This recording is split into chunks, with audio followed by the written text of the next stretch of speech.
Walk through a new residential development at 8 in the evening. The facades are immaculate, the pavement is wide, there are young trees and evenly spaced streetlights. And there is absolutely nobody. Every ground floor is a garage, a plant room or a locked entrance hall. Now walk at the same hour along an older neighborhood street, a bakery already closing, a bar with 4 people outside, a hardware shop with its light on, somebody waving from behind the counter. Both streets hold similar housing. One is alive and the other is not. That is the question holding this video together. Why can a street full of homes feel completely empty? Jacobs explained the mechanism decades ago, and it remains the best starting point. A street is safe when somebody is watching it, and what watches constantly is not the police but the shops. Commerce does 3 things at once that no other urban element manages simultaneously. It generates reasons to walk, because there is somewhere to go. It stretches the hours the street is in use, because it opens early and closes late. And it supplies free surveillance, because behind every counter stands a person who recognizes the regulars and notices the odd. A lit ground floor is a camera with memory and a voice. There is a little-known and fairly brutal piece of evidence. The sociologist Klinenberg studied a devastating heat wave in Chicago and compared 2 adjacent neighborhoods with almost identical poverty levels. Mortality was vastly lower in one of them. The difference lay neither in income nor in temperature, but in active commercial streets. People went out, stepped into cool shops, ran into acquaintances, and somebody noticed when an elderly neighbor had not appeared for days. In the other district, shutters down and streets deserted, people stayed indoors and died alone. Klinenberg called this social infrastructure. It is not a gentle metaphor, it is a survival factor. And that infrastructure is being dismantled fast. According to self-employed workers associations, around 13,500 shops closed in Spain in a single year, more than 1,000 a month. Another calculation from the same source estimates a drop of some 10,000 self-employed retailers over 12 months, close to 29 closures every day. In Madrid alone, more than 7,000 local shop closures were counted in a year. These figures deserve due caution, since they come from sector organizations, but the direction is consistent across every available source. The causes are several and should not be flattened.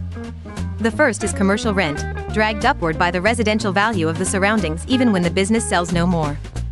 The second is the shift of consumption towards large-format retail and online shopping, with hours and prices a family shop cannot match. The third is generational succession. Many businesses close because nobody in the family wants to continue. And there is a fourth, decisive and rarely discussed, irreversibility. Once a ground floor becomes a flat, a warehouse or a storage unit, it practically never returns to being a shop. Every closure is a door bricked up for good. The urban effect accumulates as a cascade.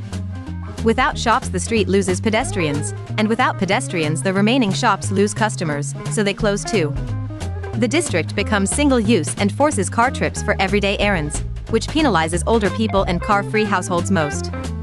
Empty units depress how the surroundings are perceived and invite low-intensity uses, such as blind logistics stores that offer no gaze onto the pavement. This can be read as an aesthetic problem.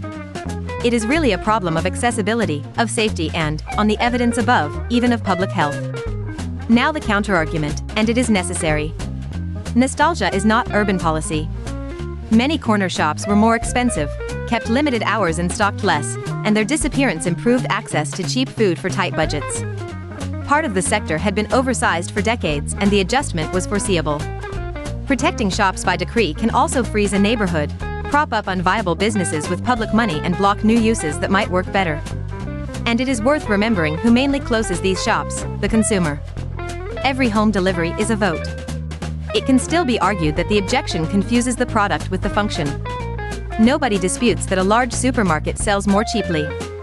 What is disputed is that the street needs eyes, light and reasons to walk, and a shelf in an industrial estate provides none of those. And here concrete planning instruments do exist. Planning rules can require ground floors in new construction to hold active uses rather than garages. Use plans can restrict converting units into housing or logistics storage. Historic shops can be protected through a formal catalog, as some cities already do.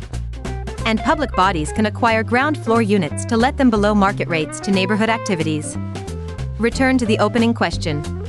Why can a street full of homes feel empty? Because a city is not made of dwellings but of relationships, and those relationships need a physical place to happen in without being arranged first. The neighborhood shop is that place, And its real value never shows up in the till. It shows up in the safety of a street, in the favor somebody does you, in the word that an elderly neighbor has not come down today. So when the next unit on your street pulls its shutter down, the useful question is not what will open in its place. The useful question is how many hours a day that pavement will now go dark, and who will stop being seen by anyone at all.